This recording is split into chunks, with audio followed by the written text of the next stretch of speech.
ارے کیا بنائے بنانے والے نے, بنانے والے کا جواب نہیں ہے. اللہ تیری شانیں دیکھنے والا پریشان ہے. لینا دیکھتے رہے ایک نظر پیار محبت سے ہماری دکان پہ.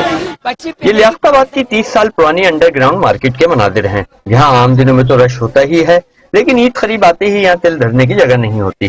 لیکن اتنی گہما گہمی اور رش کے باوجود نہ دکاندار خوش نظر آتے ہیں اور نہ ہی خریدار. خواتین کو شکایت ہے کہ اوباش افراد کی وجہ سے ان کا یہاں سے خریداری کرنا مشکل ہے. جو یہاں پہ میل ہیں بلا وجہ یہاں پہ گھوم رہے ہیں, اور یہ لیڈیز بازار ہے تو صرف لیڈیز کو الاؤ کرنا چاہیے. یہاں پہ مرد حضرات فیملی کے ساتھ بھی نہ آیا کریں, یہاں پہ صرف لیڈیز کو آنے دیا جائے. یہاں پہ چلتے پھرتے آپ کو ٹچ کر کے گزر جاتے ہیں, پھر معلوم بھی نہیں ہوتا کہاں گئے. لیڈیز آ رہی ہے, ان کو پیچھے سے ہاتھ پھیر رہے, کندھوں پہ ہاتھ پھیر رہے. یہ کہاں کا تمیز ہے؟ رمضان ہے, کہیں وہاں کا تو تھوڑا سا لحاظ کر لیں.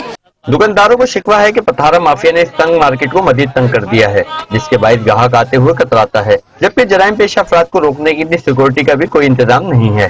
KMC انتظامیہ ماہانہ مینٹیننس چارجز تو وصول کرتی ہے, لیکن مارکیٹ میں بیٹری پر کوئی توجہ نہیں دی جاتی.